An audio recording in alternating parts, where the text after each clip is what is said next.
We've been married for 8 years, but my husband has always forbidden our daughter from calling him Dad. It's because his first love son has severe depression and can't handle any stimulation. When he was absent from our daughter's parent-teacher conference again because of Vanessa and her son, I finally gave up hope. I took out the divorce agreement and left with my daughter. I went to the school and found my daughter's teacher. Miss Xenia, I want to transfer my daughter to another school. The teacher was surprised. Why do you suddenly want to transfer? I replied calmly. Her father works out of town, and he's finally settled down. He's going to take us there. The teacher exclaimed. That's good. I thought you were a single-parent family. I smiled. Not now, but soon. I had just stepped out of the office when I saw Malcolm walking towards me with Vanessa and her son. Vanessa's son seemed to have told a joke, and the three of them were laughing happily. My heart ached, and I instinctively stopped. When he saw me, the little boy's expression changed instantly, and he hid behind Malcolm. The man also assumed a protective posture, his cold gaze sweeping over me as he questioned. What are you doing here? Malcolm was my daughter's father, yet he was protecting someone else's child. I clenched my palms, and the last bit of lingering affection in my heart was erased. Lowering my gaze, I said calmly, my daughter is also a student at this school. Can't I come and find out about her from the teacher? Vanessa laughed. What a coincidence, we're also here to see Miss Xenia. Liam has a bit of a stomach ache, and Malcolm is worried that the milk provided by the school is of poor quality and bad for the child's health, so he simply invested in a dairy factory with an acquaintance. It's clean and hygienic, and parents can rest assured.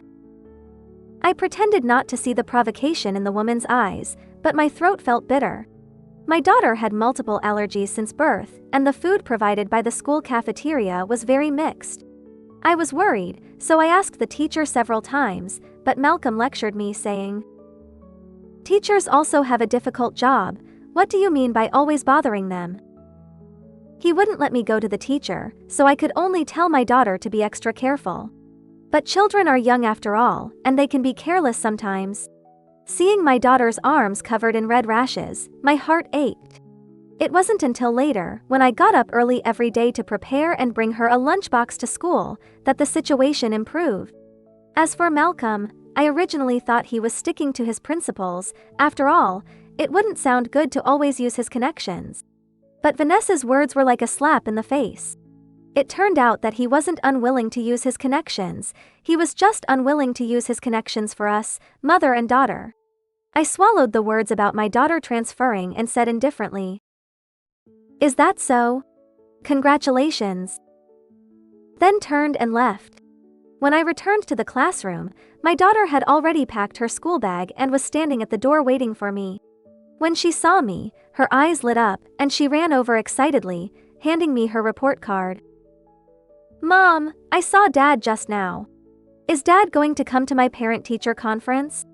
Look, I got first place in every subject, even Miss Xenia praised me for being so good.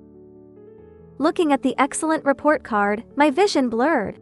I rubbed her hair and then took out my phone to call Malcolm. No one answered when I called.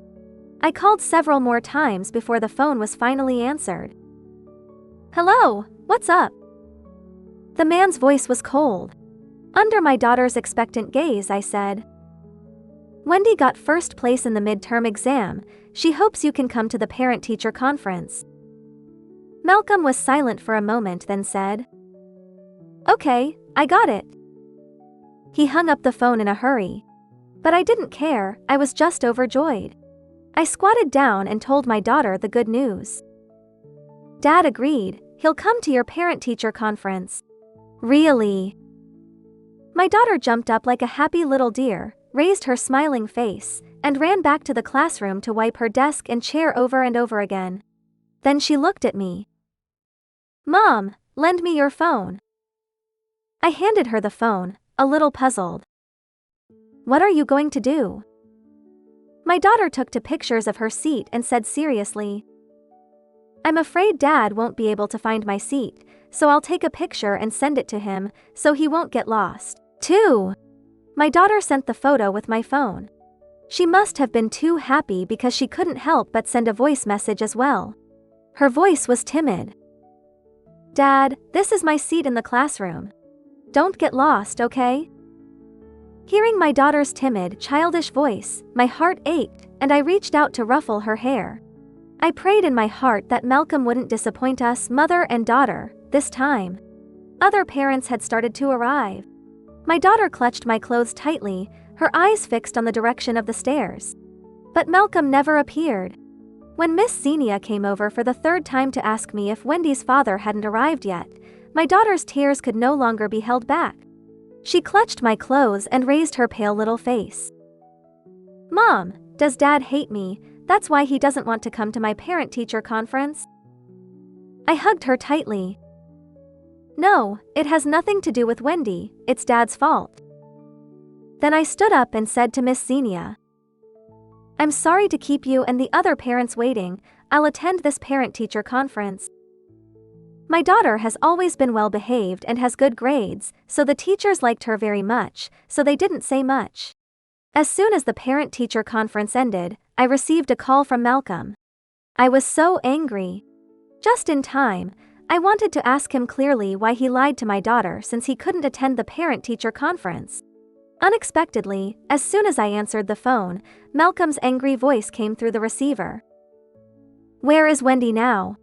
Tell her to come over and apologize to Liam immediately. Because of the voice message she sent, Liam had a relapse and is now in the hospital. I was stunned and then realized what Malcolm was talking about. I felt like I had fallen into an ice cellar. Since Vanessa and her son appeared, Malcolm had no longer allowed Wendy to call him Dad. It was simply because Vanessa's son had severe depression, and Vanessa and her ex-husband were divorced. Whenever he heard the word Dad, he would have an attack. Because of this so-called depression, Malcolm left us, mother and daughter, time and time again. Wendy gradually realized that as soon as she called Dad, her father would get angry and not come home, so she stopped calling him that in person, only when she was alone with me. This time, she even sent a voice message. If Malcolm hadn't given the phone to Liam to play with, how could the latter have heard the voice message and had an attack? I looked at Wendy not far away and forcibly suppressed my anger. This is not Wendy's fault. Wendy will not apologize. It's your fault, Malcolm. After saying that, I hung up the phone without caring about the man's reaction. Adjusting my expression, I walked towards my daughter. You did a great job. Mom is going to give you a reward. Tell Mom, what do you want? A toy or a big meal? But my daughter shook her head. She held my hand with her small hand. I just want Mommy to always be with me. My eyes were sore, and I said hoarsely, Okay, Mommy will always be with you. I hugged my daughter, and the idea of leaving had never been clearer. 3. I took my daughter out for a nice dinner and bought her her favorite dress and toys. Thinking that Friday would be a good day for her to relax, Wendy insisted on finishing her homework. She has always been sensible and knows that Malcolm and I are busy with work, so she has never worried me about her studies. After my daughter fell asleep, I was also about to go to bed. But I heard a noise outside and went out to see that it was Malcolm. The man was holding a child in his arms. It was Liam. Behind Malcolm, Vanessa smiled at me. Sorry for disturbing you. I froze in place, the cold wind blowing through the living room, making my hands and feet ice cold. What are you doing here with them? I practically squeezed these words out from between my teeth. Wasn't it enough to have them outside? Now they're going to squeeze our mother-daughter living space at home? Malcolm's eyes were a bit evasive at first, but after hearing my question, he frowned and became more assertive. Liam's condition is unstable, and he needs me to be with him. If I stay at Vanessa's, it will be inconvenient, and you will worry more if you know, so I can only bring them back. This way, under your nose, you won't worry, right? I was shocked by the man's sophistry. Just as I was about to speak, I heard a childish and soft voice coming from behind me. What's wrong, Mommy? Turning around, I saw my daughter rubbing her eyes and standing at the door of the room in a daze. When she saw the figures at the entrance, Wendy's face lit up, and she was about to call Malcolm, but when she saw Liam in his arms, her little face quickly drooped. The man was oblivious, and even when he saw his daughter, he said sternly, "Wendy, you're awake, just come over and apologize to your brother. It's all because of you that your brother became like this." For Wendy, Malcolm's words undoubtedly exacerbated her guilt. My daughter looked at me helplessly. I glared at Malcolm, protecting Wendy behind me. "Malcolm, I told you Wendy didn't do anything wrong. It's your fault." Malcolm frowned, but his gaze glanced at the big and small bags on the coffee table in the living room. They were all the reward gifts I bought for Wendy in the afternoon. The man seemed to have caught my weak point, and his face turned cold. "Wendy, how did I teach you? You did something wrong and you bought so many things, are you gloating?" 4. My daughter trembled at the scolding, and her eyes immediately filled with tears. I clenched my fists tightly. "I bought these things for Wendy. If you have any temper, take it out on me." Liam heard the noise, looked up drowsily, and wrapped his arms around Malcolm's neck. "Daddy Malcolm, have we arrived?" As soon as he finished speaking, a flash of panic crossed Malcolm's eyes when he looked at me. I sneered. "Oh, so you don't let your own daughter call you dad, but you've actually recognized another son outside." Malcolm clamped his lips shut and didn't speak. Vanessa then spoke up in a wronged tone. "Malcolm is just trying to help us, mother and son. Sister, don't be angry. If there's any mistake, it's all my fault. It's me and Liam who have disrupted your family harmony. Let's go!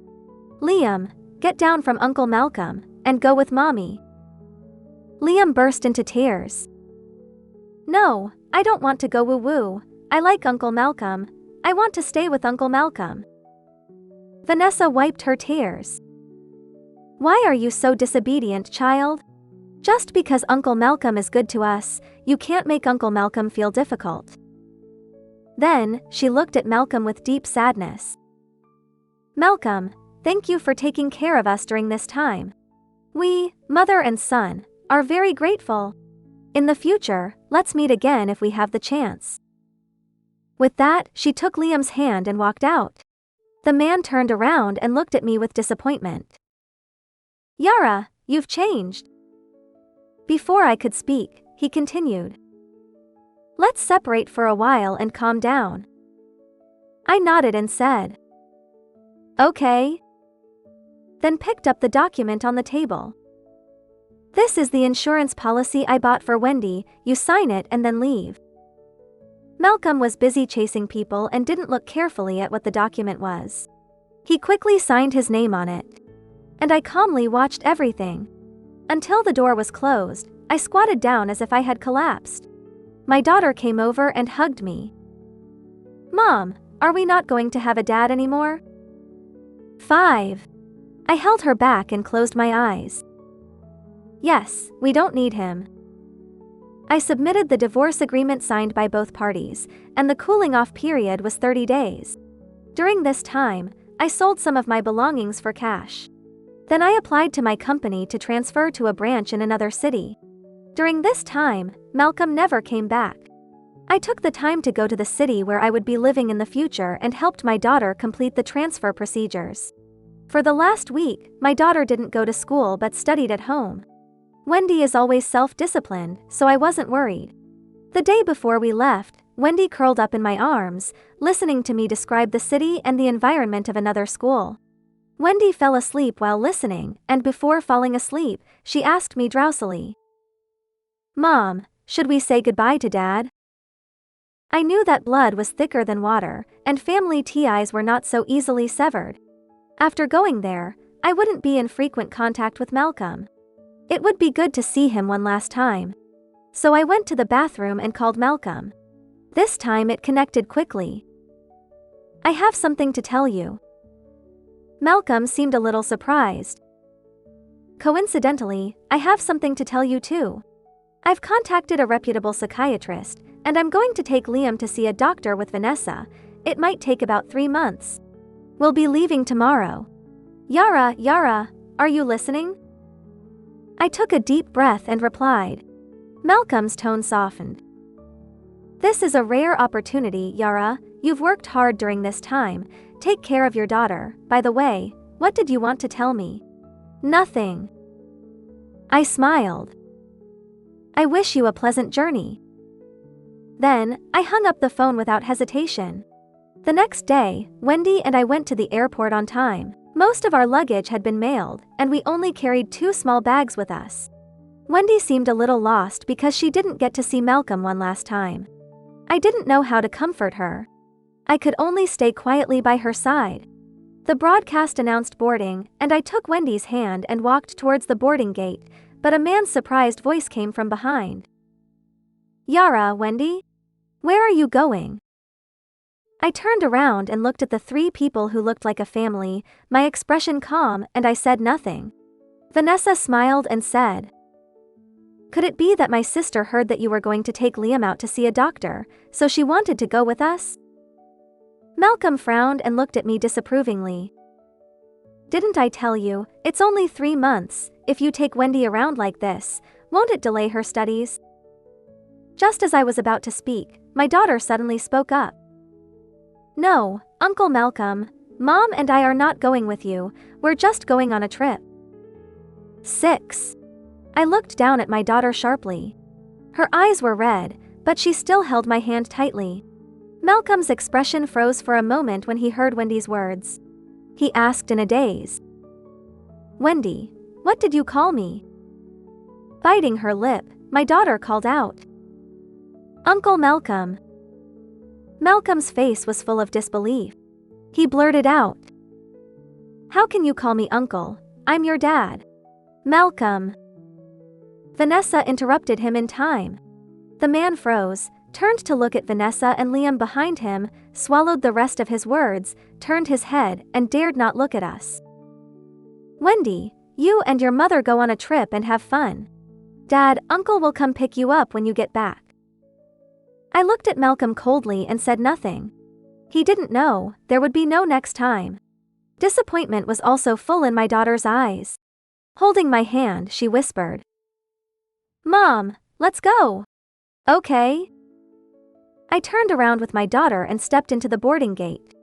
On the plane, my daughter silently looked out the window, and I said softly.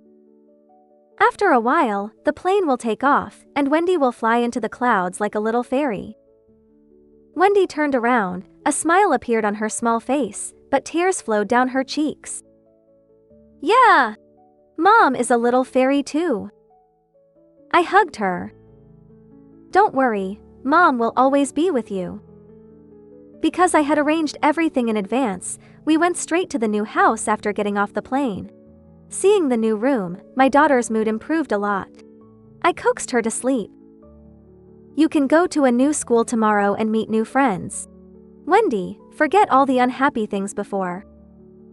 Wendy nodded. I slept with my daughter at night, and I fell asleep quickly after a tiring day.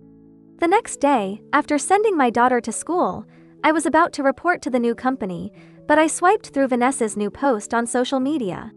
A photo of Malcolm and Liam. In the photo, the man was listening attentively to the doctor in a white coat, Liam was sitting obediently beside him, and Vanessa only showed half of her face. But she was smiling very happily. The caption read, I thought I was at the end of my road, but then I realized that there was light at the end of the tunnel. Thankfully, you've always been there. I originally thought I would be angry after reading it, but now I found myself calm. It was as if I was looking at 2 people who had nothing to do with me. I liked the post and commented, A very happy family, congratulations to you. Then I directly deleted and blocked Vanessa. I don't want this person to appear in my and Wendy's lives anymore. 7. I just didn't expect Malcolm to call. Shouldn't he be wholeheartedly accompanying Vanessa and her son right now? How could he have time to deal with me and Wendy? After the call connected, Malcolm's familiar voice came through. Honey, how is your trip with Wendy going? I sneered sarcastically.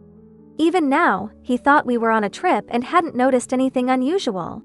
Even so, I didn't want to remind him. Pretty good. What's up? Malcolm seemed relieved. I know what happened these 2 days made you and Wendy a little uncomfortable.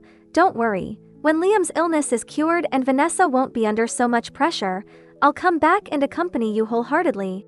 By the way, where's Wendy? I want to talk to her. I said expressionlessly. Wendy is having a great time. I can't call her. Vaguely, I heard Vanessa's voice in the background. Malcolm, Liam is awake and wants to see you. Okay, I'll be right there. The man's tone instantly became tense, and he hurriedly said, Honey, please tell Wendy for me. Dad will go on a trip with her next time. Looking at the hung-up phone, I turned off the phone without any nostalgia and went to report to the company. Because I used to be a manager at the headquarters, the branch had always heard of me. My boss smiled and said, Welcome actually, with your experience, you can completely take my position. I feel sorry for you. I shook his hand. Just to make a living, I still need your guidance. I worked hard, just to give my daughter a better life. When I went to pick up my daughter from school in the evening, she had been at school for a day and seemed to be in a much better mood. She held my hand excitedly and said, The new school is so big and the classmates are all very nice. I even made 2 new friends today. I smiled and rubbed her head. Over the next month, Wendy and I gradually got back on track. Malcolm would call from time to time, and I don't know if he felt something, but he called to care about me and Wendy more times in the past month and a half than in the whole of last year. And my attitude became more and more perfunctory. When the man asked to see Wendy again, I directly and impatiently said, You should take care of Vanessa and her son first. We don't need your concern. Then I hung up the phone directly.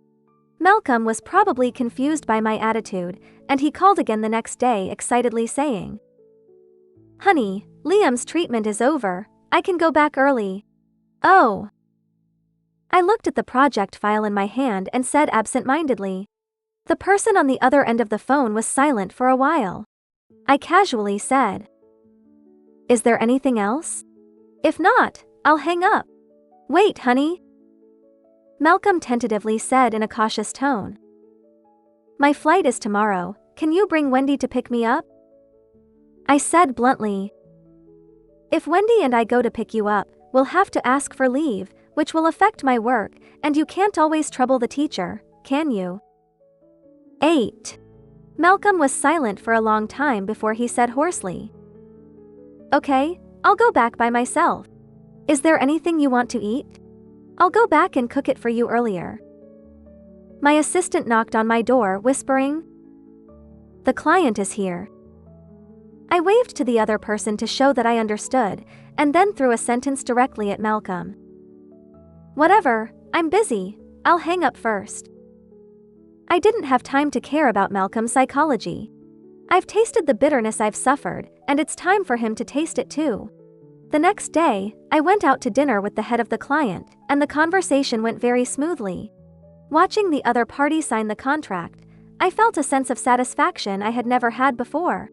The commission from signing this order is enough for me to buy a small house suitable for Wendy and me here, and I might even be able to add another car. Wendy was waiting for me at home. I bought a few of her favorite dishes and a red velvet cake. When I was about to go home, my phone vibrated crazily. When I opened it, it was unsurprisingly all messages from Malcolm. I just glanced at them casually. They were all asking, Where are you and Wendy? Why are your and Wendy's things gone? I was too lazy to look at the rest, and I didn't want Malcolm to ruin my good mood, so I directly added him to the blacklist and waited to release him when I went to the Civil Affairs Bureau to get a divorce certificate. When I got home, Wendy was doing her homework at the desk. She wrote carefully stroke by stroke, and my heart felt warm when I looked at her. I put the cake on the table and called out to her. Wendy, come quickly, look at what delicious food Mom bought for you. My daughter ran over excitedly, her eyes lit up when she saw the cake, but she retracted her hand to take the cake. Mom, please return the cake? These are all for kids, Wendy is grown up now." I was a little surprised. My daughter's happy expression when she saw the cake was not fake. So I bent down and asked patiently, "What happened?" Wendy is still a child in my heart no matter how old she is, so she can eat cake forever. Wendy hesitated and said, "Mom, do we have enough money? With Dad helping us before, but now that Mom is alone and has to support Wendy, it will be very hard." I was stunned and my eyes were hot. I said hoarsely, "Don't worry, the money I earn is enough to support 3 Wendys. Come and eat the cake." I opened the packaging and cut a piece of cake for Wendy. My daughter ate happily and didn't forget to remind me, "Mom, you eat it too. Okay?" I smiled, my heart softened. 9. I didn't expect Malcolm to find me here. The man stood across the street, his eyes bloodshot, his beard unshaven, and his voice hoarse. "Honey, Wendy." Wendy looked up at me worriedly. "Mom." I stroked her hair. "Go in, don't be late, don't worry, Mom will be fine." After watching Wendy go in, I turned to Malcolm. The man seemed to have rushed over, and he didn't bring anything with him.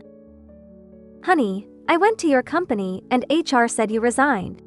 I also went to Wendy's school and the head teacher said she transferred." "You guys?" I interrupted him.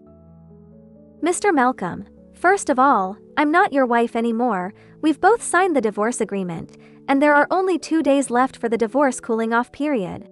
As for Wendy, she is your biological daughter, and if she is still willing to recognize you as her father, I will naturally not stop her. But if she doesn't want to, I won't let you harass her." Malcolm gasped for breath, his eyes red. "When did we?" As he spoke, he seemed to remember something, and his pupils shrank suddenly. "That insurance." I nodded expressionlessly. "Yes, that insurance policy is the divorce agreement." The man looked at me in disbelief. "Why?" I said indifferently. "Why? Malcolm, do you have the energy to take care of so many people? When you left Wendy and me for Vanessa and her son time and time again, didn't you ever think there would be such a day? Do you know how happy Wendy was when she heard that you could come to her parent-teacher conference? Malcolm, how could you be so cruel? She is your biological daughter. How could you bear to abandon her and give up on her for someone else's child time and time again?" Malcolm turned pale. He tried to argue. "I didn't." I curled my lips and took out my phone directly, playing the recording I had made for him. It was a coincidence that I went to the hospital to find Malcolm, but I accidentally overheard the conversation between Vanessa and her son, and I realized that what was called severe depression was all a lie. Liam's childish voice came from the phone. "Mom, I don't want to stay in the hospital anymore. I want to go back to school. My friends don't care about me anymore." Followed by Vanessa's, "Son, be good, we have nothing now, we must win over your Uncle Malcolm. If even he doesn't care about us, we really have nowhere to go. But Mom, Uncle Malcolm has always been so good to us, I don't want to pretend to be sick to deceive him." "Shh! What are you talking about being sick? You have severe depression, don't say such things again." Then there was Liam's painful voice. "Mom, you hurt me. Liam, be good, as long as you listen, Mom will buy you the toys you want most." I looked at the staggering man in front of me sarcastically. "Did you hear that? This is the first love you've been longing to protect. You abandoned your wife and child for a lie, Malcolm, you're ridiculous." I didn't have the patience to waste on him anymore. I put away my phone and said directly, "See you at the Civil Affairs Bureau in 2 days, you can come or not, I will directly go through legal proceedings. But I don't want Wendy to see us tear each other apart in court, it's too cruel for her. If you still have a bit of a father's conscience, be there on time, and we'll get a divorce." 10. 2 days later, at the Civil Affairs Bureau, Malcolm arrived on time. In a short time, he had lost a lot of weight and looked a little better than the last time we met. I don't know how he faced Vanessa and her son after he went back, and I don't care. Let's go in. I glanced at the time and turned to enter the Civil Affairs Bureau. Malcolm followed silently behind me. Only when signing did he say, "I don't want the property, I'll leave it all to you and Wendy, just as compensation for what I owe you." His voice was bitter. "I'm so sorry, I owe you and Wendy too much." I didn't say anything, picked up the pen and quickly wrote my name in the signature place. Malcolm looked at it silently for a while before picking up the pen to sign. After writing, he looked pale and slumped in the chair as if he had collapsed. After getting the divorce certificate, I strode out of the Civil Affairs Bureau. The man chased after me and asked, "Can I still see Wendy in the future?" I told you, as long as Wendy is willing, I won't stop her. Malcolm nodded and murmured, "That's good, that's good." He left in a daze. I watched the man's back without saying a word. Turning around, I strode in the opposite direction. About a year later, I heard about Malcolm and Vanessa from a friend. They got married. But the Malcolm now was different from before. Not only did he have no property, but he also owed a lot of debts. Vanessa also tore off her gentle mask and became hysterical.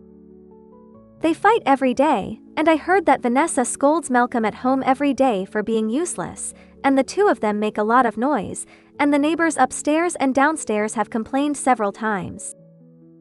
I remained expressionless. I couldn't help but suspect that Malcolm had a vengeful heart towards Vanessa.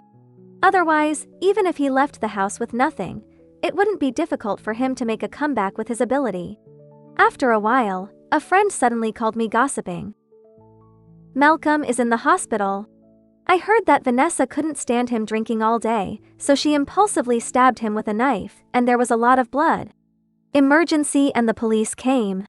Malcolm's parents insisted on suing Vanessa, and she has been arrested. The trial results will probably come out in a while. That knife was stabbed a bit deep. Malcolm will probably have to wear a urine bag for the rest of his life. I was stunned. I didn't expect things to end up this way. After thinking about it, I decided to tell my daughter this news. "Do you want to go see him?" My daughter was silent for a moment and shook her head. "He's my uncle." I smiled. "Yes, he's just an uncle. What does he have to do with us, mother and daughter?"